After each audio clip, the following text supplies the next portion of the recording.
about also involving government on collaboration. So welcome aboard, Ed. Thank you very much, Alice. I hope you can all hear me.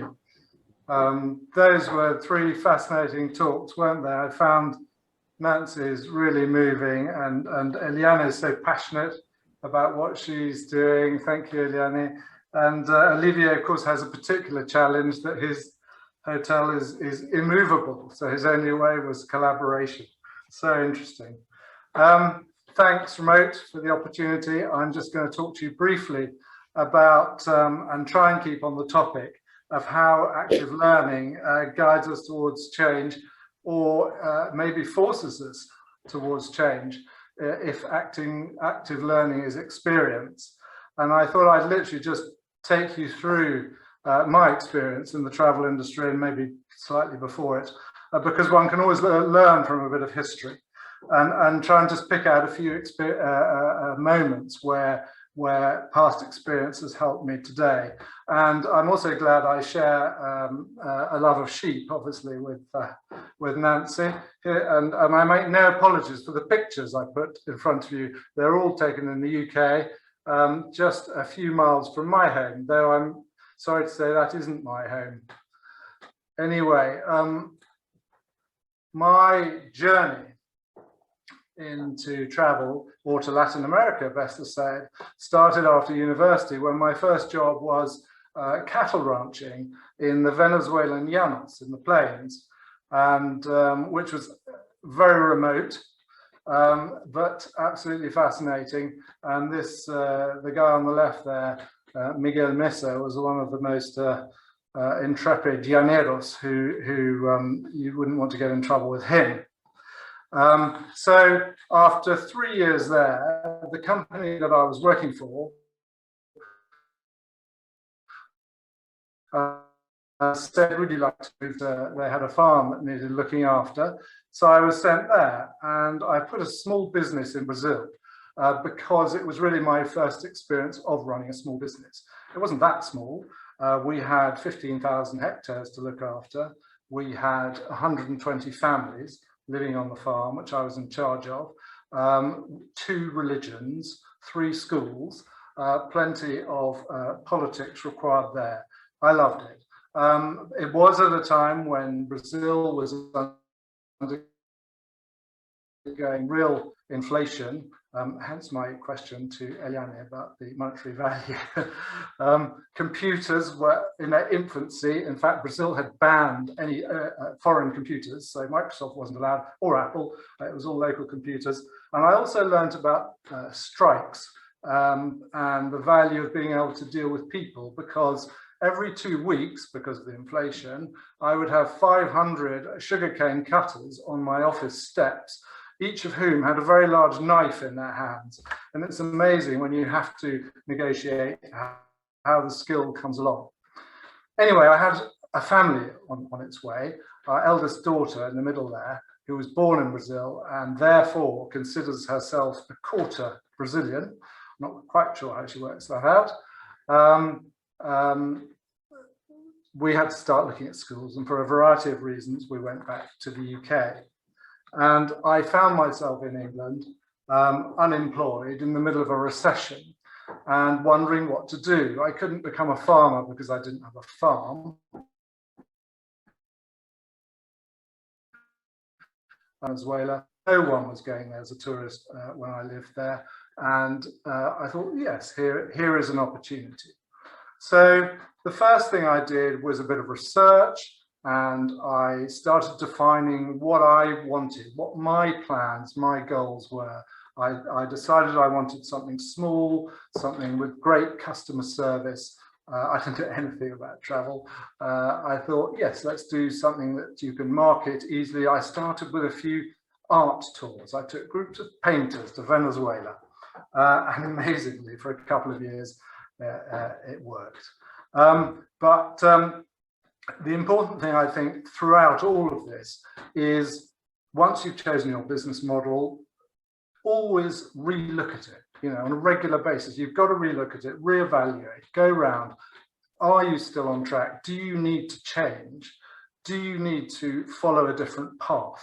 hence that picture. Anyway, at the end of all that, we ended up with Last Frontiers, which at that time was a Venezuela specialist only, which is where that lovely anaconda comes from. And my marvelous team over the years, some of you might recognize Simon, for example, top left, looking maybe, I think he's even got a ponytail behind him there. And now we've gradually expanded to cover all of Latin America, but no further. But on my first trip to Venezuela, with my first client, who happened to be a journalist, we landed and there was immediately a military coup. And it was run by a young army major called Hugo Chavez. And I think we all know what happened after that. So that was my first lesson of crisis management. And you soon learn that you need support during things like this. And I always look for two main ways for support. Networks. I was lucky enough when I was starting Last Frontiers that the Latin American Travel Association was starting. I was an early member. I think there were 60 members when I joined. That was incredibly supportive to all the UK tour operators, and I hope for a lot of people across Latin America, because I soon ended up on the committee where I served for 20 years and I did 10 years as chairman. So that was very rewarding for me. But there are plenty of other networks. This is a network. Trade events are a network. Your partners, your suppliers, if you're a tour operator like me, are a wonderful network. And then people, I guess, staff. Your staff are really important for support. And I have lent on mine a lot over the years. Even your clients are fantastic for support, the nice ones at least. And I think what we've learned in the last year is that one's competitors are also a great source of support. And I just wanted to even strengthen what Olivier said about collaboration. Collaboration is non-negotiable. There's no alternative. If you look at the COVID crisis now, you can see what happens if you don't collaborate. Look at the way the governments in the last 6 months have failed to collaborate over vaccine supplies. That's the negative. And then be positive and look at what an organization like COVAX is doing. So I think collaboration is wonderful and we have to do it. Here is a little fan trip. That's another collaboration, isn't it? Where you get support. And bottom left, one thing I set up some years ago was I invited all my supplier partners to the UK in the summer when it was nice weather rather than World Travel Market when it's all cold. And there they were, the last one we could do, which was not 2020, of course, sadly. Because after all, we all love a little bit of gossip, a little bit of fofoca, don't we? And then I thought I'd mentioned briefly working with governments. I seem to have ended up over the years being involved with governments, mainly through my role as LATA chairman, which was when we started having an annual meeting with government, which has been incredibly useful, although it is a challenge. I think all of us probably at the moment feel quite abandoned by our governments, and there are various reasons for that. We're a fragmented industry. We tend to be run by passion rather than corporation, and technically we're all importers rather than exporters who never get as much government support. And then there's the problem of politics and what it is and how it works. Politics is most societies' way of allocating resources, but it's usually based around power, and it's usually pretty combative and competitive. So it rarely helps our industry because maybe we're nicer than they are. And there's a natural tendency to work apart. Some reasons for that, a fear of competition, just general having your head in the sand, maybe being too confident, think you can do it on your own, and maybe a large versus a small company. But working with governments and tourist boards is non-competitive. And it's a bit like there are certain issues that are very non-competitive, look at health and safety, look at life now. So when you can make it work, it's really valuable. And I was glad that Olivier mentioned Pro-Colombia, because they are one example, I think, across Latin America of an organization who are doing and have continued to do through the crisis a really great job. Anyway, and the other sort of basic principle is if you don't ask, you won't get. So ask for things and then you might be given them. As Eliane said, not trying is the mistake. Yeah, and I couldn't agree with that more. Anyway, I thought I'd just mention a few challenges. We tend to lose energy, don't we? So you have to keep maintain your energy levels. You always have to look for new trends. You're never quite sure which trend is going to be the one that takes off. And rather tasteless example of that is maybe a new COVID variant. You never know. But some trends will be worth following. Now, a big challenge is to maintain your client relationships. You've always got to be looking for new clients. Even now, you've got to be maintaining your existing clients, and you've got to be managing the confidence of both, which has been, certainly from a UK perspective, really difficult at the moment. And perhaps the biggest challenge of all is not changing at all. And yesterday I was listening to a talk by a very experienced chap called Lord Janvrin, who was a key figure for 20 years at a long-running and very respected British institution, which is valued at about £50 billion. And he just said, institutions need to change constantly, which I thought was a lesson we so often forget. Anyway, I'll ask you, put in the chat which institution you think that might be. He also said something that resonated with me in my relationship with the Latin American Travel Association, which I think I did. He said, you should leave when people want you to stay. So that was Lord Janvrin. Now, risk is the biggest challenge. Unpredictable events like COVID, obviously, have brought us all out. The ash cloud for Last Frontiers was a real problem when we clients going to Peru, for example, and already paid, couldn't get a refund. So that was difficult. There are legal risks, legislation, laws, borders closing, things like that. There are financial risks when a supplier goes out of action, goes bankrupt or whatever they do. We lost a lot of money last year, 2019, with a certain Antarctic supplier and had no protection for that, just had to take it on the chin. And the market is a risk, loss of consumer confidence. You can't do much about that, or feel you can't.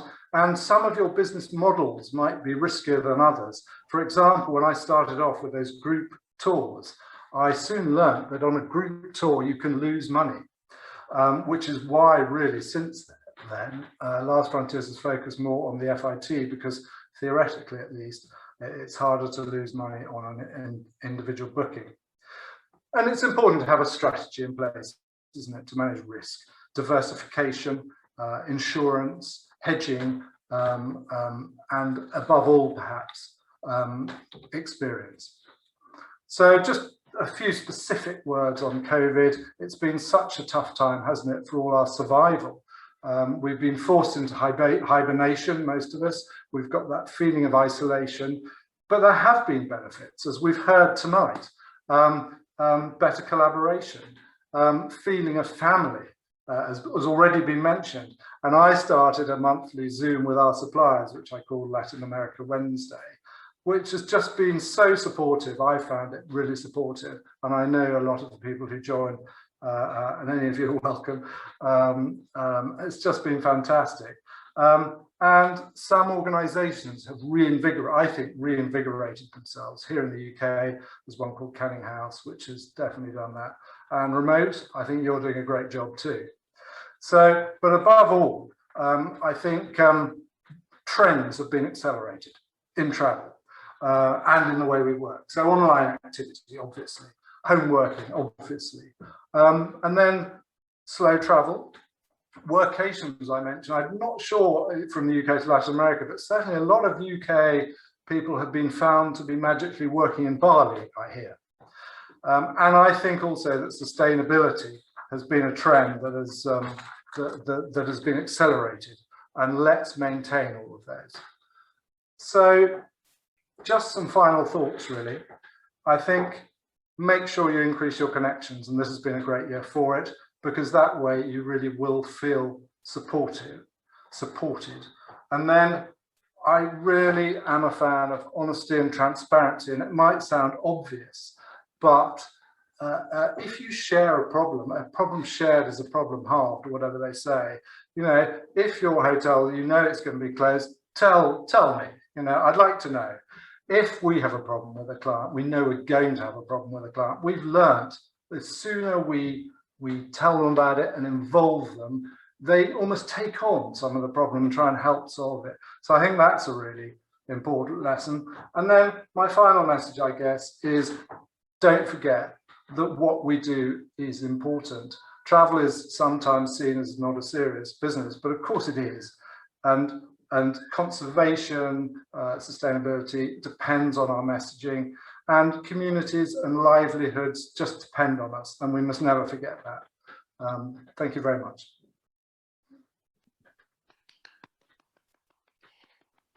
Bravo, Ed. Great, Ed. I'll put my sheep away. I love the sheep at the end. I said we had lots of animals. I love that. Thanks a lot, Ed. Thanks for the hint of working from Bali. I'll keep that in mind. And we have a question here, a final question before we move towards the end, which is basically would like to provoke from you and hear your thoughts on how to overcome the fear of competitiveness. If you have some words for us. It's a great question, Alice, isn't it? I think you've just got to be confident. It goes right back to what I was saying at the beginning, is you've got to choose what your model is and just know that you're doing it better than anyone else, or at least as well as you can do it. And once you're doing that, really, why should you fear competition? I have some of my competitors are great mates. Why wouldn't they be? We all share interests. And the world is big enough for all of us. I think when I was LATA chairman, and when I was trying to persuade all these tourist boards what they should do, the one message I had to give every year, every time I spoke to them, to the tourist boards in Latin America, was please work together. You know, we all know there are conflicts between countries. We all know Chile and Argentina have a bit of a dispute because our queen had to sort it out 150 years ago. But we also know that working together will give benefits for everyone. Agreed. Great words. So thank you again, Ed. I think we're coming to our end. So I'd like to thank you all of our nice seeders today. I personally leave the Zoom room very inspired and certain that we're definitely stronger together. So thanks again. And I'm happy we'll have more opportunities of being together on our digital trail.